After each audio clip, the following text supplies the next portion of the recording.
Pipe flow पनि हामी turbulent flow को बारेमा पढ्दै आइरहेका छौं। अहिलेसम्म हामीले टर्बुलेन्ट फ्लोमा शियर स्ट्रेसको लागि एक्सप्रेसन डिराइभ गर्यौं अनि त्यसपछि हामीले भेलोसिटी डिस्ट्रिब्युसनको लागि एक्सप्रेसन डिराइभ गरेका थियौं both for the case of smooth and rough pipe. अब रह्यो हेड लस इन टर्बुलेन्ट फ्लोको लागि एक्सप्रेसन डिराइभ गर्न बाँकी, जुन कि हामी यस भिडियोमा गर्न गइरहेका छौं। अब head loss in turbulent flow जुन हामी एक्सप्रेसन आउँछ त्यो एक्सप्रेसनलाई हामी डार्सी विस्बेक इक्वेसन पनि भन्दछौं। सो यस भिडियोमा हामी डार्सी विस्बेक इक्वेसनलाई डिराइभ गर्न गइरहेका छौं। सो लैमिनार फ्लो को केस हामीले एकचोटि हेर्यौं भने लैमिनार फ्लोमा a relationship for head loss was develop between shearing stress, dynamic viscosity and velocity gradient. So laminar flow को केसमा हेड लस को लागि रिलेशनशिप हाम्रो सजिलै आएको थियो। रिलेशनशिप आएको थियो in between the shearing stress, dynamic viscosity and velocity gradient. तर त्यस्तो सजिलै रिलेशनशिप हाम्रो टर्बुलेन्ट फ्लोमा ल्याउन अलिक गाह्रै छ। सो टर्बुलेन्ट फ्लोमा अब हेड लस को लागि एक्सप्रेसन डिराइभ गर्नको लागि हामीले कन्सिडर गरेका छौं a fluid having density rho which is flowing through an inclined pipe having uniform diameter d। अब इन्क्लाइन भएपछि यसले थीटा एंगल बनाएको छ होरिजोनल सँग। सो फिगरमा हेरौं, हामीसँग छ यो pipe of uniform cross section जसको डायमिटर के छ त d छ र यो पाइप जुन छ यसले होरिजोनल सँग बनाएको एंगल कति छ त यो एंगल थीटा रहेको छ। यसको थ्रु बगिरहेको छ एउटा फ्लुइड जसको डेन्सिटी रो छ र फ्लो के छ त हाम्रो फुल्ली टर्बुलेन्ट छ। अब यहाँनिर हामीले फर्दर दुईटा सेक्सनहरु कन्सिडर गर्छौं। टु सेक्सन्स, एउटा हाम्रो छ सेक्सन 11, अर्को छ सेक्सन 22। सो फर्दर यो पाइपमा हामी दुईटा सेक्सन यस प्रकार कन्सिडर गरेका छौं कि दुवै सेक्सन बीचको यो जुन हाम्रो इन्क्लाइन्ड लेन्थ छ दिस लेन्थ इज एल र डिजेड भनेको मानौ डिफरेन्स इन पोटेन्शियल हेड हो। Now difference in potential head भनेको अब सेक्सन 1 को लागि पाइपको सेन्टर लाइन देखि डेटम सम्म, सो त हामीले एउटा डेटम मानेका छौं। सो यो डेटम सम्मको डिस्टेन्स भनेको भइहाल्छ पोटेन्शियल हेड सेक्सन 11 को लागि दैट इज इन्डिकेटेड बाइ z1। त्यसैगरी सेक्सन 22 को लागि हामी पोटेन्शियल हेड z2 यस प्रकार देखाउन सक्छौं। सो हामीले मानौ दैट z1 - z2 भनेको यो भयो हाम्रो difference in potential head indicated by delta z। So यो हामीले यति मानेका छौं। सो अब हामी के गर्छौं त अब हामी बर्नौलीज इक्वेसन एप्लाई गर्छौं सेक्सन 11 र सेक्सन 22 मा, जसको लागि हामीले के कन्सिडर गर्यो फर्दर दैट सेक्सन 11 मा यो सेक्सन 11 मा यहाँ रहेको फ्लुइडले गर्दाखेरि प्रेशर एक्ट भइरहेको हुन्छ र मानौ यो टोटल प्रेशरको इन्टेन्सिटी छ P1। त्यसैगरी सेक्सन 22 मा यो यताको पोर्सनको फ्लुइडले गर्दाखेरि एक्सर्ट हुन्छ to pressure and this pressure has intensity P2। त्यसैगरी सेक्सन 1 मा जुन फ्लुइड हाम्रो बगिरहेको छ यसको एभरेज भेलोसिटी छ स्मल v1। सेक्सन 2 मा जुन फ्लुइड फ्लो भइरहेको छ यो भेलोसिटी छ हाम्रो small v2। So, if P1, V1 are intensity of pressure and velocity at section 11, P2, V2 are intensity of pressure and velocity at section 22, then now we can apply the Bernoulli's equation for these two sections. So, applying the Bernoulli's equation for these two sections, we get now left hand side ma हामीले section 11 को लागि लेख्नु पर्यो sum of pressure head, velocity head and potential head or datum head. So, pressure head section 1 को लागि छ P1 by rho g। Velocity head भनेको छ v1 square by 2g। Datum head र पोटेन्शियल हेड भनेको छ z1 सेक्सन 11 को लागि। सेक्सन 22 को लागि प्रेशर हेड भनेको p2 by rho g। Velocity head भनेको यहाँको भेलोसिटी को स्क्वायर डिवाइडेड बाइ 2g र डेटम हेड और पोटेन्शियल हेड भनेको z2 प्लस अब यहाँनिर के हुन्छ फ्रिक्सनले गर्दाखेरि और पाइपमा रहेको रफनेसहरुले गर्दाखेरि लसेस आइरहेको हुन्छ। सो यसलाई इन्काउन्टर गर्नु पर्यो यहाँ र प्लस एचएफ लेखेर, एचएफ भनेको head loss due to friction. अब फर्दर हामीले यहाँ र अगाडि के मानेका थियौं, हामीले मानेका थियौं कि हाम्रो जुन यो पाइप छ यो पाइपको डायमिटर युनिफर्म छ और यसको क्रस सेक्सन युनिफर्म छ through out it's length. So uniform हुनुको मिनिङ हो cross section area at section 11 is equal to cross section area at section 22 as diameter जुन छ यो हाम्रो कन्स्ट्यान्ट छ through out the length of the pipe.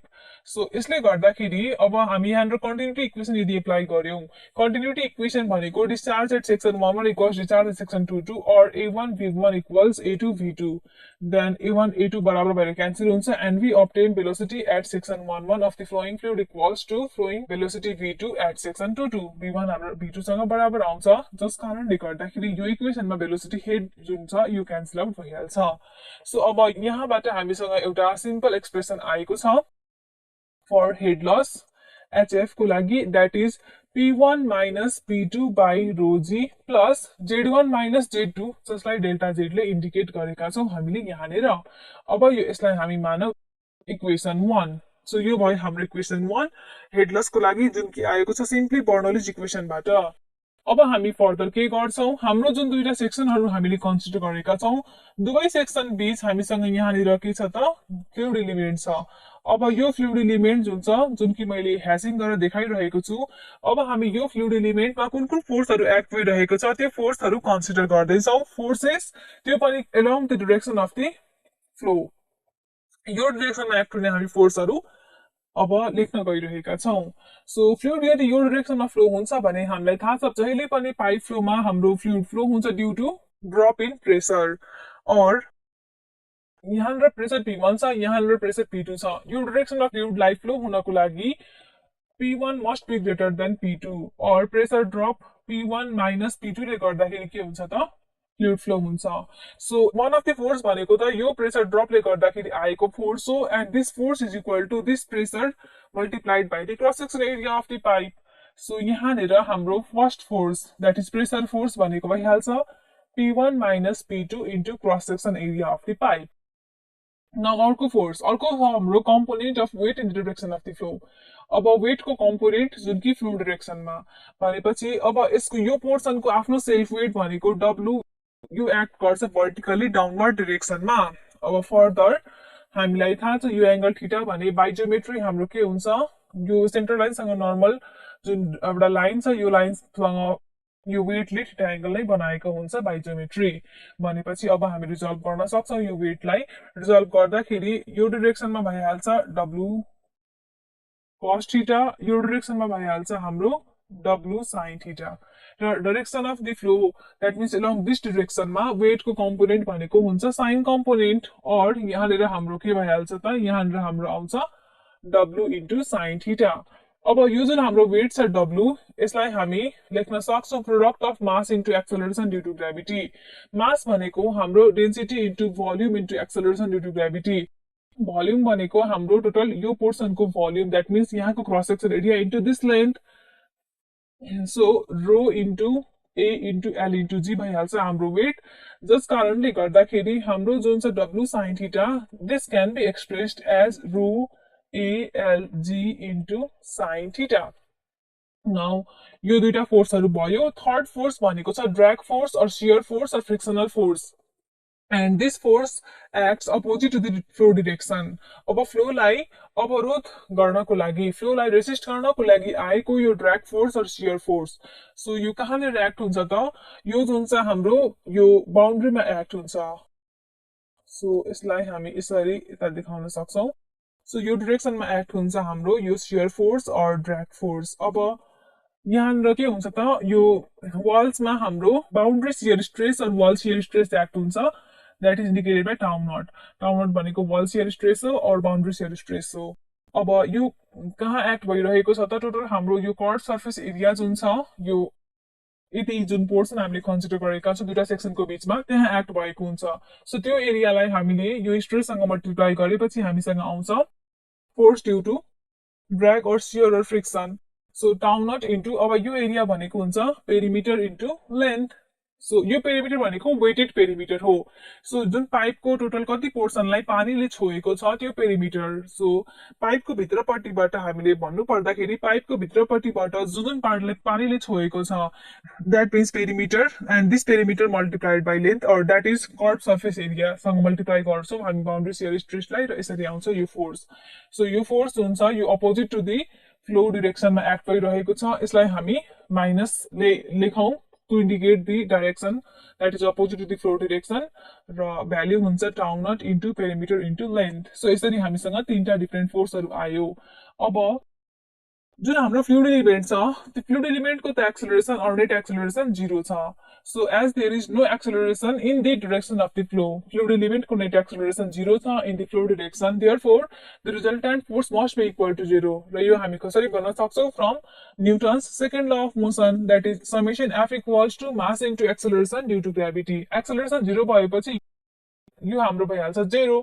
अब कुन कुन फोर्सहरु हुन्छ त सम अफ फोर्सेसमा यो तीनटा फोर्सहरु जुन कि हामीले भर्खर क्याल्कुलेट गरेका छौं यो तीनटा फोर्सेसहरु सो यहाँ हामीले तीनटै फोर्सेसलाई यहाँतिर पुट गर्नु पर्यो so we can write summation F को ठाउँमा हामी लेख्न सक्छौं pressure force P1 minus P2 into area अर्को छ वेट को component plus rho ALG into sin theta and this minus tau naught into perimeter into length equals 0 अब यो इक्वेशनलाई हामी डिवाइड गर्छौं by the product of unit weight and area और rho जी ए ले simply हामीले दुवै साइडलाई यो टर्मले डिवाइड गरेपछि व्हाट we obtain अब यो term P1 minus P2 into A divided by gamma into A गरेपछि हामी obtain गर्छौं P1 minus P2 divided by gamma भनेको हाम्रो युनिट वेट हो that means product of density into acceleration due to gravity plus अब यो टर्मलाई रो AG ले divide गरेपछि यहाँ हाम्रो बच्चा मात्र खाली L sin थीटा माइनस अब यो टर्मलाई सिम्पली डिवाइड गरौँ tau naught PL लाई रो इन्टु G इन्टु A ले and this is equal to 0 अब यहाँनिर सो पहिला त यो L sin थीटा लाई हेरौं सो फिगरमा एकचोटी फेरि हामी जाउँ हामीलाई L sin थीटा को भ्यालु चाहिएको छ सो यहाँ मैले एउटा राइट एंगल ट्रायंगल इस प्रकार कन्सिडर गरेको छु यो राइट एंगल ट्रायंगल को हाइपोटेनस भनेको छ L र यसको परपेंडिकुलर भनेको Z1 minus Z2 or this is delta Z and this angle is theta so यहाँबाट what we can say sin theta is equal to P by H or delta Z by L और simply हामी L sin theta लाई delta Z ले replace गर्न सक्छौं कहाँ त यहाँनेर so we can write P1 minus P2 by rho G plus delta Z अब यहाँनेर minus tau naught PL by rho G A यहाँनेर हाम्रो तलपट्टि छ वेटेड एरिया माथिपट्टि छ वेटेड पेरिमिटर सो हामीलाई थाहा छ हाइड्रोलिक रेडियस r भनेको हुन्छ wetted area divided by the wetted perimeter so simply हामीले जुन छ यो p by a लाई यसले रिप्लेस गर्यो भने सो p by a भनेको भइहाल्छ हाम्रो 1 by r सो डिनोमिनेटरमा हाम्रो के भइहाल्छ त यो दुवै टर्म हटेर r आइहाल्छ सो यतिले हामीले यसलाई रिप्लेस गर्यो भने यो टर्म हाम्रो चेन्ज भइहाल्छ minus tau naught into L divided by rho gr and this is equal to 0 so we can now say P1 minus P2 by rho G plus delta Z is equal to tau naught into L divided by rho gr यसलाई मानौ हामी equation number so माथि हाम्रो equation number आएको छ 1 so यसलाई हामी मानौ इक्वेसन नम्बर 2 सो इक्वेसन 1 र इक्वेसन 2 लाई अब कम्पेयर गर्न सक्छौ इक्वेसन 1 मा जुन RHS छ हाम्रो इक्वेसन 2 को यो LHS हो सो अब हामी के गर्न सक्छौ HF हामीलाई जसको एक्सप्रेसन चाहिएको छ HF लाई हामी इक्वेट गर्न सक्छौ यो टर्मले so comparing both equations what we obtain expression for head loss due to friction HF as tau naught into L divided by rho gr अब फ्रिक्शनल ड्रैग रेसिस्टेंस यो टाउ नट भनेको के हो त टाउ नट भनेको हाम्रो शियर स्ट्रेस हो जुन कि हाम्रो ड्रैगले गर्दाखेरि शियरले गर्दाखेरि और फ्रिक्सनले गर्दाखेरि आएको हो सो ड्रैग रेसिस्टेंस जसलाई FD और ड्रैग फोर्स यसलाई पहिला हामी एक्सप्रेस गर्न सक्छौं सो अब हामी यो टाउ नट को लागि एक्सप्रेसन निकाल्न गइरहेका छौं जसको लागि हामी पहिला ड्रैग फोर्स को लागि जुन हाम्रो एक्सप्रेसन छ हामीले फ्लुइड मेकानिक्समा पढेका छौं ड्रैग फोर्स को लागि यो expression that drag force Ft equals to 1 by 2 rho a velocity को square into coefficient of drag so यो एक्सप्रेसन हामीले फ्लुइड मेकानिक्समा पढेका छौं सो यसलाई हामीले सिम्पली यहाँ डाइरेक्टली एप्लाई गरिरहेका छौं यो फोर्सले गर्दाखेरि नै आएको हो यो stress so what we can say now we can say that tau naught equals force upon area सो यसलाई एरियाले डिवाइड गरेपछि हाम्रो एक्सप्रेसन हुन्छ 1 by 2 रो इन्टु भेलोसिटी को स्क्वायर यो भेलोसिटी भनेको एभरेज भेलोसिटी हो इन्टु ड्रैग कोएफिशिएन्ट CD अब यहाँ हाम्रो टर्म्सहरुलाई हामीले यहाँ एक्सप्लेन गरेका छौं CD भनेको हो ड्रैग कोएफिशिएन्ट V भनेको मीन भेलोसिटी और average velocity of flow A भनेको हाम्रो वेटेड एरिया हो which is already cancel out in this expression टाउ नट भनेको वॉल शियर स्ट्रेस और बाउन्ड्री शियर स्ट्रेस हो अब हामी यो CD जुन छ ड्रैग कोएफिशिएन्ट यसलाई हामी रिप्लेस गर्छौं केले भन्दाखेरि फ्रिक्सन फ्याक्टरले So हामीसँग relation छ in between the friction factor which is a coefficient that depends upon roughness of pipe. So pipe को roughness मा depend हुने एउटा coefficient that is friction factor. So यसलाई हामी relate गर्न सक्छौं with drag coefficient. और हामी CD को ठाउँमा जुन हाम्रो रिलेसन छ यसलाई एप्लाई गर्छौं. सो हाम्रो रिलेसन के यस किसिमको छ that friction factor F equals 4 into drag coefficient CD. So यसलाई हामीले सिम्पली यहाँ एप्लाई गरौँ और CD को ठाउँमा हामी F by 4 पुट गर्यौं भने हाम्रो जुन छ इक्वेसन 3. सो यसलाई हामी इक्वेसन 3 भनेर मानौ. इक्वेसन 3 मा हाम्रो चेन्ज आउँछ यस्तो किसिमले. सो हाम्रो टाउ नट इक्वल्स टु भइहाल्छ 1/2 रो इन्टु भेलोसिटी को स्क्वायर इन्टु अब यहाँ छ CD जसको ठाउँमा आइहाल्छ हाम्रो F by 4. So tau naught equals to भइहाल्छ F rho b square divided by 8.